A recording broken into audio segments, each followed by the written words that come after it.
up a little bit. Sure, go for it. If that works. Okay. Yep. Well, welcome today. Thank you, Dr. Ideen and Dr. Healy, for joining us. This is kind of a fun topic for me to have introduced to RiverStone, as really I have a great love for PM&R to try and tie together that healing and all the things that we do, and kind of looking at all of the alternatives and what can we do to promote best healing. And Dr. Healy and Dr. Ideen have been working very specifically around spine services and working with our other departments, our neurosurgery department and therapies, to obviously tie that together a lot more cohesively, and hopefully be available to referring providers for that opportunity to see how we can provide some of that treatment for folks ahead of time, and what can primary care do, and look at that. So with that today, because Jeannie asked me to introduce Dr. Healy and Dr. Ideen, I'm going to allow them to do that themselves. I do want to put in there 2 little plugs for future education. One is we do have a trauma conference this Friday that is virtual, and you can look at billingsclinic.com/CME for the registration for that. You can still register and get online and get those services. And then also the primary care symposium is May 14th, 2021. And you can also see the registration agenda and register for that at billingsclinic.com/CME. And with that, I'm going to turn it over to Dr. Healy and Dr. Ideen, and welcome. Thank you. Great. I don't know, Dr. Healy, you want to introduce yourself, and then I'll go from there? Sure. So I'm Earl Healy. I've been here about 2.5 years. I presented at RiverStone, a year and a half ago sometime, I think. I did my residency training in physical medicine rehabilitation at Indiana University, and then did a interventional spine fellowship in Eugene, Oregon. My primary practice here is spine care, including interventional procedures that we'll talk a little bit about as we go along here. And that's me. Great. And I'm Chris Ideen. I joined Billings Clinic last fall after completing fellowship training in interventional spine out in Seattle at Swedish Hospital there. And that's where I also went to medical school and did residency in PM&R out in Seattle at University of Washington.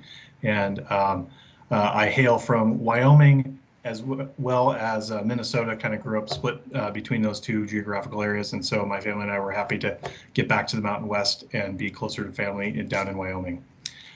So anyways, let's jump right in. Hopefully everybody can see the slides that I have up. Is that correct? Good. Okay. I'll take that as a yes. So just real quickly, objectives that we want to cover today.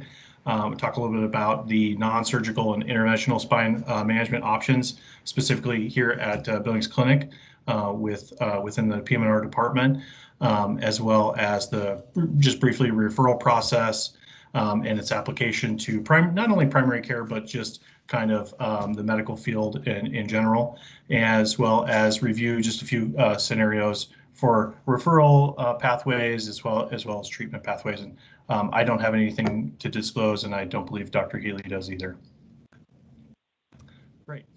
Real briefly, welcome to the PM&R department at Billings Clinic. We are a pretty broad department, even though it is a pretty specialized specialty. We treat a lot of different conditions and illnesses, and I'm not going to go through this whole slide. It's for your reference down the road if you'd like to refer back to it and see what other services we do provide here at the Billings Clinic.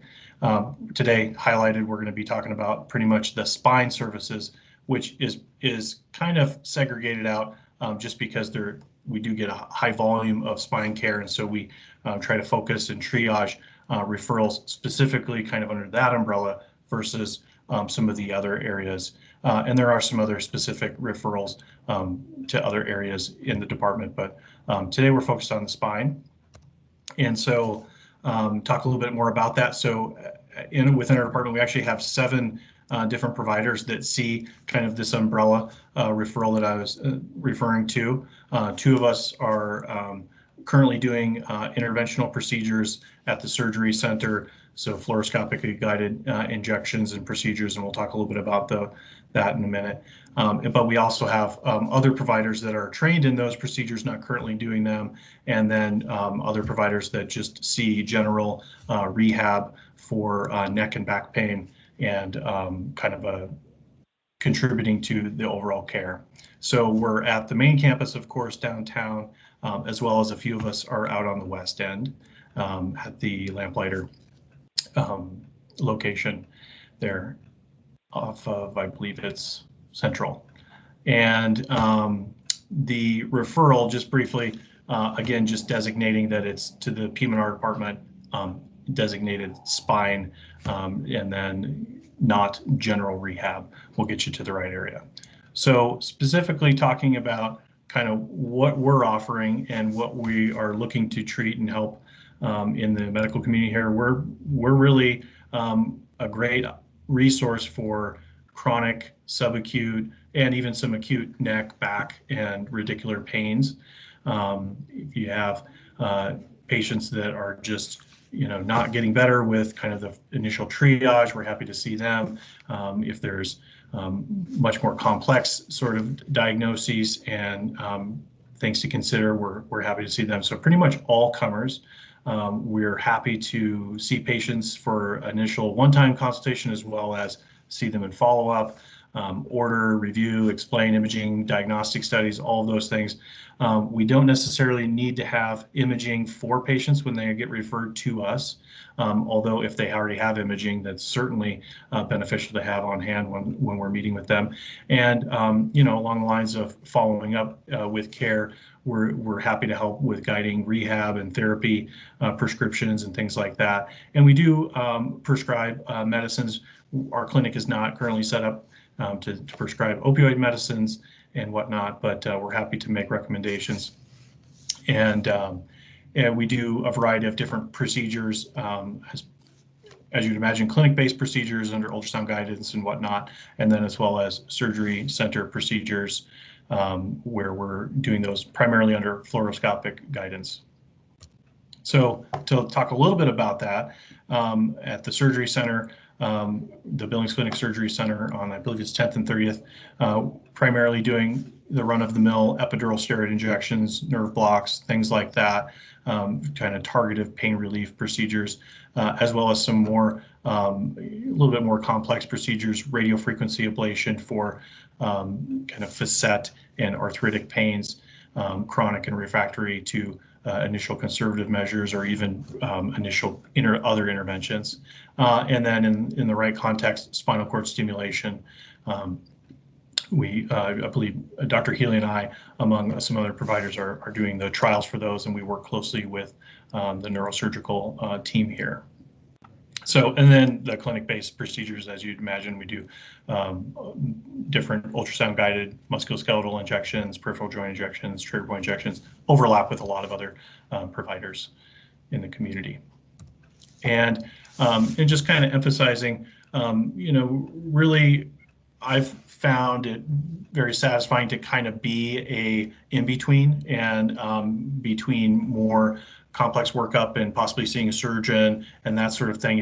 Again, being able to triage and follow complicated spine patients, maybe even patients that have had previous surgery, but are not looking to have surgery, or maybe surgery isn't necessarily, in their pathway, but kind of being able to triage those as well as follow them a little bit closer and keeping close ties on them, just being able to triage them over to see a surgeon if and when that's needed. And just kind of bridging the gap, not only between primary care and neurosurgery, but also with physical therapy, and really engaging in seeing what treatment plans the patients are in and what's working for them, and making recommendations and whatnot. So that's a kind of a very quick and dirty rundown. And then we are going to also go through a little bit of some cases to give some examples of different types of patients that we are seeing. So let me see if I can get out of presentation mode here and turn it over, unless you're able to take control of this one here, Dr. Healy. There we go. Oh, you're muted. Thank you. All right.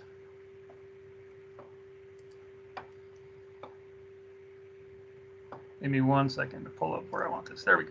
All right. Is everybody seeing that okay? Give me a wave or something if you're not. Yes. So this is an extension of that same PowerPoint. So for those of you who got a PowerPoint presentation or something like that, there's not two. We just split it up so that we can drive. So Dr. Ideen talked a lot about some different procedures that we do, and I think it's helpful to know what those are indicated for, because they do different things, right? But they're all for the back, and sometimes it's a little confusing, like when do we do what? So we decided to come up with some case presentations as far as common scenarios for a referral to see us and what we would do about it. These are all lumbar-based scenarios, but similar principles apply to cervical or neck pain. And we'll talk more about that in a minute. But so first of all, 37-year-old male, no significant medical history. History of pain that starts in the low back and then radiates down the right lower extremity. This comes and goes, has frequent flare-ups. When it's flared up, it's very painful, difficult to walk. No history of lumbar surgery or prior injections. He has tried oral steroids, NSAIDs, Percocet from primary care, the emergency rooms, same day care. Does not benefit with oral steroids. So when we see this radiating kind of pattern, or differential diagnosis typically goes to either lumbar radicular pain, which is pain that starts in the back but then radiates down the leg. And for some patients, they don't have a lot of back pain. The pain is all in their leg. And sometimes they'll even show up saying, well, we worked on my knee for a while and that didn't help, and ended up coming to see me for, we thought it was from the back, right? You can also get right sacroiliac joint pain that presents in a similar fashion. A lot of patients will call this sciatica, which isn't incorrect, but typically when I see them, I try to find a more specific diagnosis, like an L4 radiculopathy or L5 radiculopathy. So initial treatment it depends a little bit on the severity of pain, quite frankly. Some patients with radiculopathy will come in and they can hardly move. In that case, some of these things, we adjust how we do this sometimes. So typically we start out with physical therapy, NSAIDs. I often will prescribe muscle relaxers, especially during an acute flare. Like Dr. Ideen said, I don't prescribe opiates even during an acute flare, but I think it's an appropriate times for primary care to manage that if they feel like that's appropriate. So imaging diagnostics, X-rays are good. Plain film radiographs help look for things like spondylolisthesis or misalignment of the spine. I often go straight to an MRI of the lumbar spine because that shows disc better, and it would show neural foraminal narrowing that can lead to impingement of a nerve root as it's leaving the spinal canal there. Really, the gold standard for radiculopathy is an electrodiagnostic study or EMG, which is done through our department, but through some of our partners rather than through Dr. Ideen or I directly. So in this patient, we tried some physical therapy, no benefit. MRI shows a disc bulge at L4-5 on the right, impinging on the right L5 nerve root. It's important to note so for Dr. Ideen and I, where we do the injection is important based on what's being pinched and where it's being pinched, right? So we know that the L5 nerve root is going to exit the spine at the L5S1 level, but the disc bulge is at L4-5. So there are two ways we can do an epidural steroid injection in this patient. And I really like, Chris got this picture for me. I really like this picture as a good little cartoon of what we do when we do an injection like that.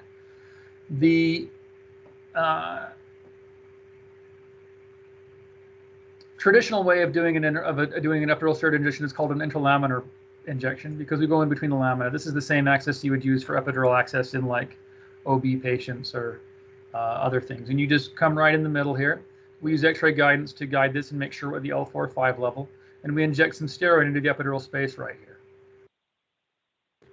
A little more targeted approach is to do a transforaminal epidural steroid injection where we come in from the side and put the needle directly into the foramen.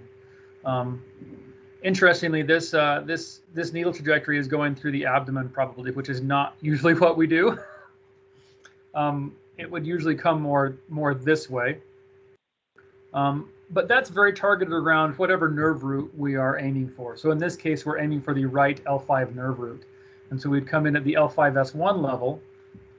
Again, not necessarily where the disc bulge is happening, but where the nerve is being affected.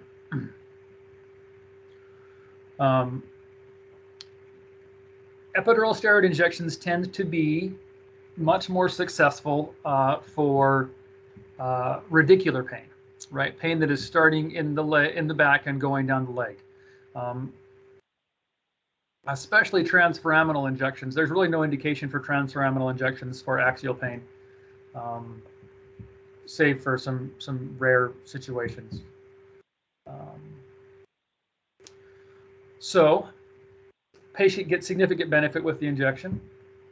One thing that I always think about if we get help with the shot is to consider repeating physical therapy, right? Remember, our shots are not fixing anything. They are helping control symptoms. And so sometimes the best thing for a patient is to do the shot, have them feel better, redo physical therapy now that they're feeling better to work on supporting structures in the core musculature and those kind of things. There's some, we could certainly consider repeating the injection should the symptoms return in 3 to 4 months. There's some debate, I guess would be the nice word, between providers about how often we repeat injections. Insurance companies typically only pay for 3 to 4 injections per year. So the idea of doing multiple injections very close together is occasionally worthwhile for a patient that's really acutely flared up, but isn't a good long-term management solution, because then if if I do an injection every 2 months, we're going to have several months when they can't get an injection at all. I do have some patients that get injections sort of chronically, and for them, I definitely recommend waiting 3 or 4 months in between. Sometimes it's worth repeating an injection in a patient sooner if they have an acute flare, but it's a case-by-case basis. If the patient gets no benefit from the injection, certainly we could consider a surgical referral depending on the size and location and other situations as far as where that disc herniation is happening. Especially for patients with acute flare-ups and clearly clear disc herniations impinging upon nerve roots. Sometimes they just got to go see one of our surgeons. Dr. Ideen and I work pretty closely with the neurosurgery department here. We all know them very well, and so it's usually a pretty quick referral if we feel like someone needs to get in quick to see somebody. Other considerations for radicular pain, and this can come early in the treatment too, but especially if people don't get a benefit from an injection and maybe they're not a surgical candidate, we'll consider things like gabapentin, which is also called Neurontin, pregabalin or Lyrica, or duloxetine, which is also Cymbalta. Sometimes people come in and they're already taking these kind of things, and these are medications that I'm happy to manage myself, or I'm happy to make recommendations for primary care to manage if that works better with overall medication management. Next case is a 70-year-old male, low back pain without radiation. So we see this pretty frequently. Typically shows up as a long history of slowly progressive low back pain. It's painful most of the time with a variable intensity. So sometimes it really hurts, sometimes it doesn't hurt at all. Tends to be worse with walking, tends to be exacerbated by extension. Patient has been taking over-the-counter NSAIDs and acetaminophen. So normal differential would include degenerative disc disease, lumbar facet arthropathy, lumbar spinal stenosis. Right. I should have included in here, sometimes this is just muscle strain or chronic mechanical low back pain, we call it sometimes.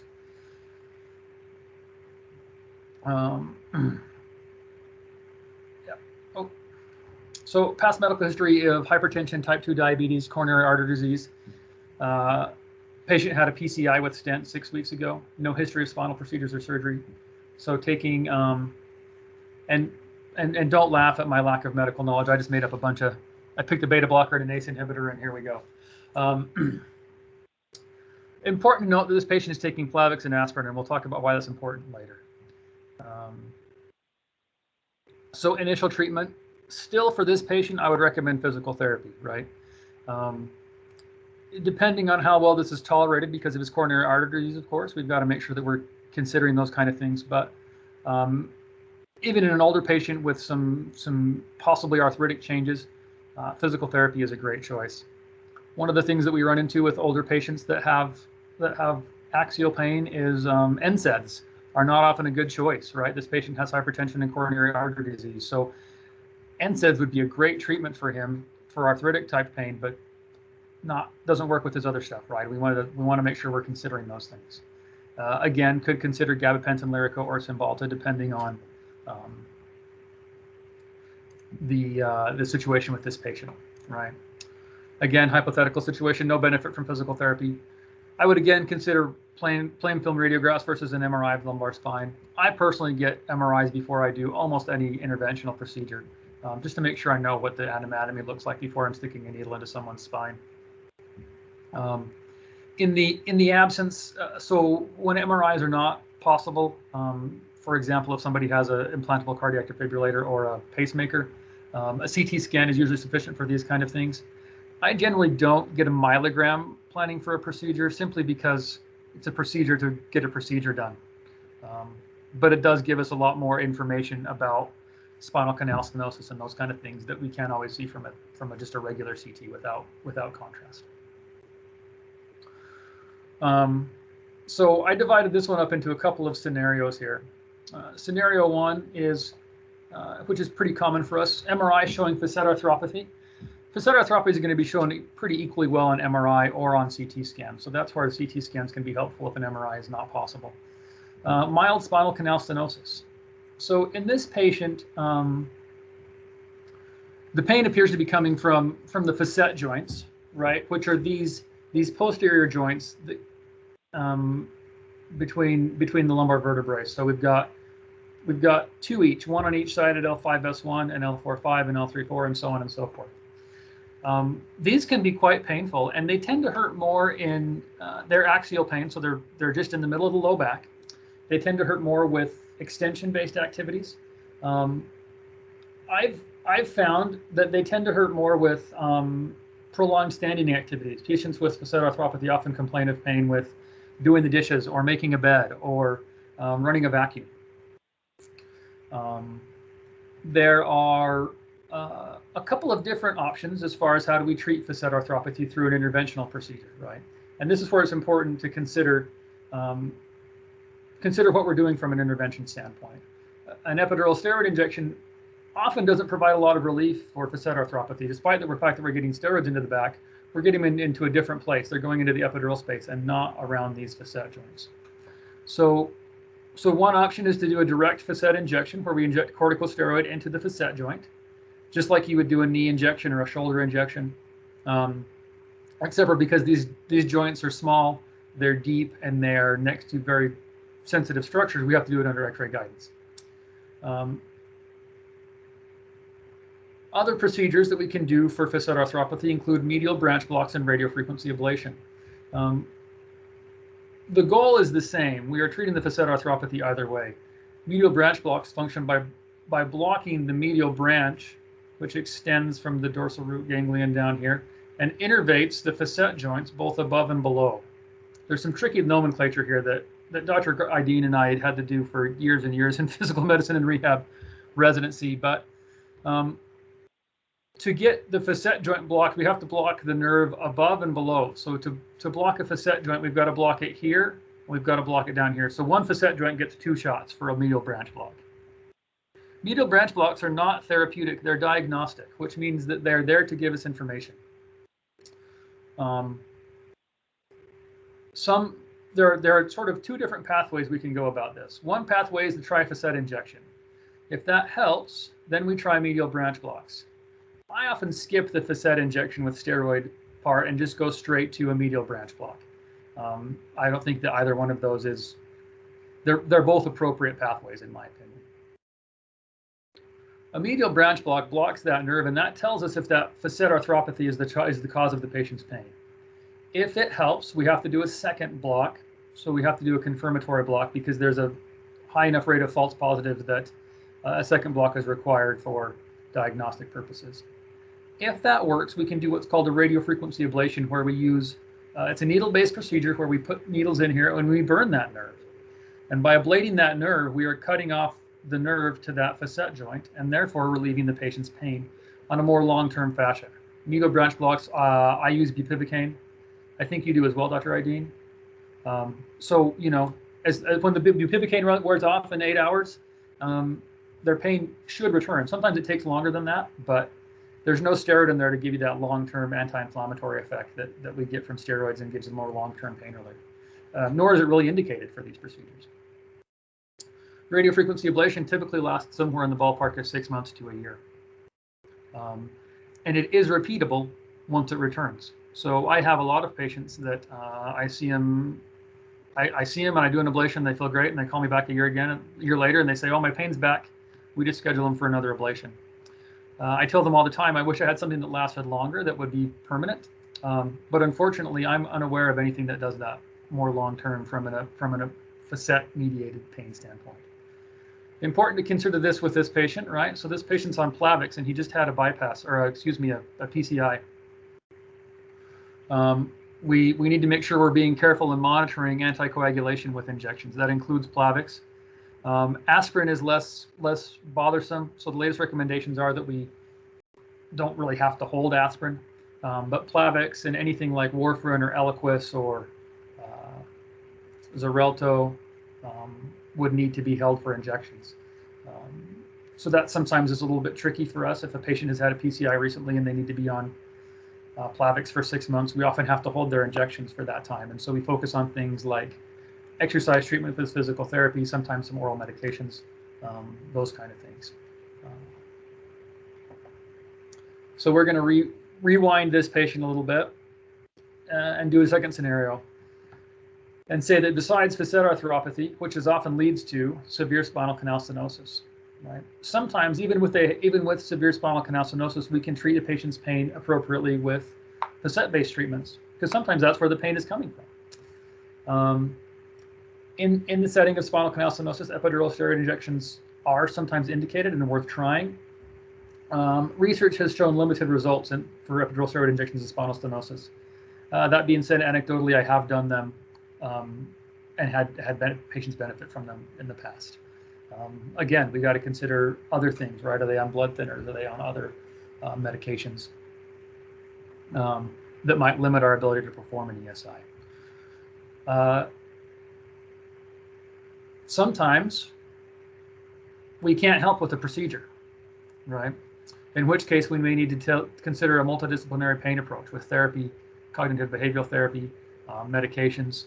It can be difficult, but sometimes, you know, procedures and procedures are not enough, and surgery is not indicated, and so we're left with some other things. And obviously we try to find ways to help manage those kind of patients as well. Again, not prescribing chronic opioid therapy through our clinic. Before we go on to the next one, so like I said before, these principles can be applied to cervical pain as well, right? So axial neck pain tends to respond better to facet-mediated interventions, and we can do those in the cervical spine just like we can do them in the lumbar spine. Radicular pain tends to respond better to epidural steroid type injections, which can also be done in the cervical spine. Last patient, 50-year-old female, low back pain with radiation down the left leg. She's had this for several years. The pain is constant, debilitating, and it significantly affects her ADLs. No benefit from over-the-counter medications. Past medical history of diabetes and depression. Notably, she has a history of a cholecystectomy along with multiple lumbar fusion surgeries. Spine is currently fused from the L4 to S1 levels. She takes oxycodone 5 milligrams 4 times a day for her pain, but still is very limited in what she's able to do. So this patient is a classic candidate for something called a spinal cord stimulator. I noted that repeat MRI CT scans show stable fusion hardware, no neuroforaminal or central canal stenosis. So we see this in patients, used to be called failed back syndrome. We've gone away from that nomenclature and now call it post-laminectomy syndrome, where structurally things look fine. And sometimes they don't. Sometimes structurally there's still some problems, but they continue to have pain in a similar pattern as to what they had before surgery, despite having surgical fixation of things, right? So they're a candidate for spinal cord stimulation. Other patients that fit candidate for spinal cord stimulation are those with significant degenerative changes in radicular or neuropathic type pain that aren't candidate for surgery due to other reasons, right? Maybe their osteoporosis wouldn't support pedicle screws. Maybe they're overweight. Maybe they have too bad a COPD or heart failure and they wouldn't be a candidate for extended spinal surgery. In spinal cord stimulation, what we do is we place a lead into the spinal canal, usually spanning between T8 and T10, that is then tunneled under the skin and plugged into an implantable spinal cord stimulator device that sits under the skin. It looks a lot like a pacemaker. And that provides electrical signals into this lead that then sort of confuses or modulates the pain signals. I tell patients all the time, this will not prevent you from having any pain at all. And it doesn't do a whole lot for nociceptive pain. So if you stub your toe or break your leg, you're still going to know. What it does is it helps that chronic, somewhat inappropriately present pain from being quite so bothersome to you. We could do several lectures on spinal cord stimulation itself. There's been a lot of recent advances in this treatment, but it's very effective for the right patient. It consists of two separate procedures. Dr. Ideen and I do the first procedure where an implantable wire is implanted under the skin, and the wires actually come out of the skin and get plugged into an external device that sends the stimulation into the spine. That's called a trial, and it's a precursor. You have to have a trial done before we can get a permanently implanted device placed. If a patient has a successful trial, then we send them to neurosurgery for a permanent implant because it is a more advanced surgical procedure with implantation of some permanent hardware in there.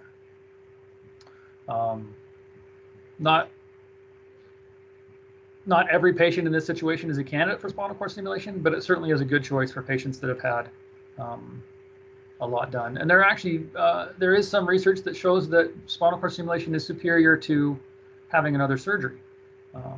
So certainly a consideration for patients that have chronic pain after having had one surgery and it didn't do what it wanted to do.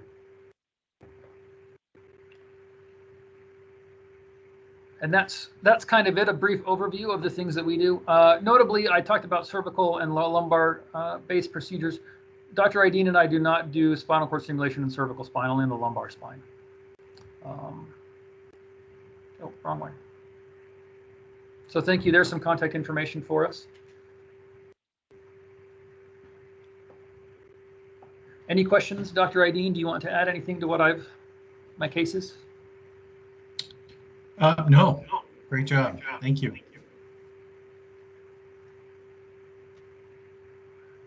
And please feel free to come off of mute.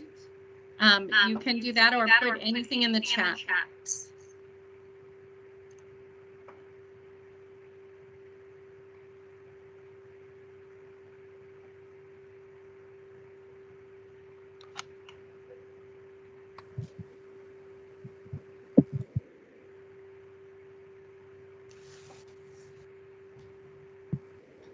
This is Jeannie.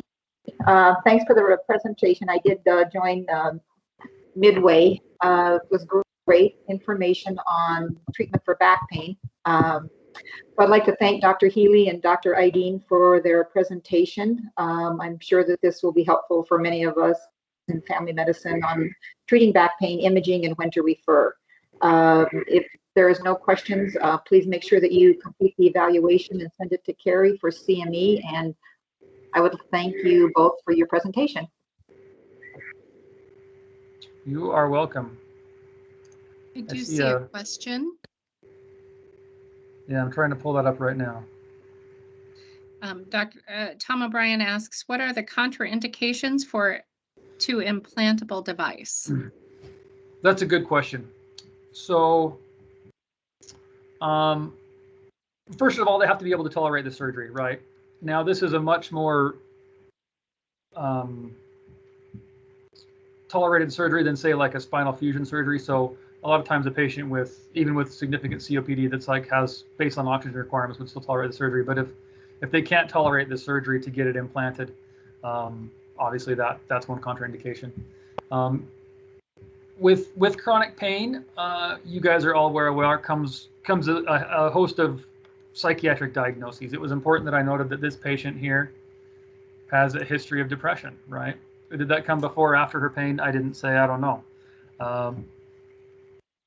Any patient who is considering a spinal cord stimulator has to have a psychological evaluation, and sometimes those psychological evaluations come up with psychiatric comorbidities that need to be treated prior to treating pain with spinal cord stimulation.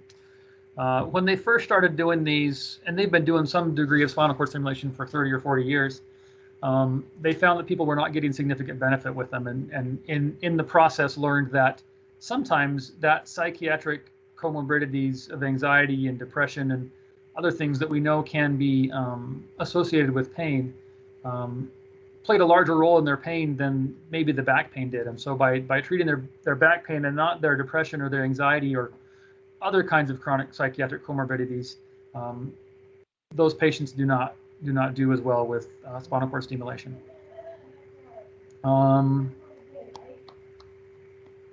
Anything else, Chris?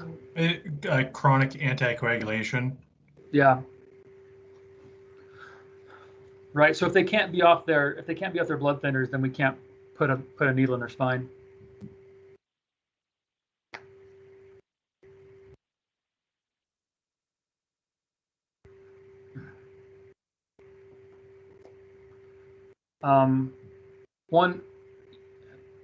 I hate to plug too much, right? But one more plug is with Dr. Ideen joining us. Wait times to get in to see a spine provider at the clinic have significantly dropped. It used to be you'd send somebody to see me and it would be, thanks for the referral, we'll see him in 3 or 4 months. That is no longer the case. I think we're seeing people within a week or 2 nowadays. Yeah, and it's not just me. There's been other providers that, so Dr. Healy and I only see neck and back pain and spine and that sort of thing. The other PM&R providers, there's 5 others that also see that in addition to other PM&R referrals for general PM&R, stroke, spinal cord injury, brain injury, just functional rehab types of things as well.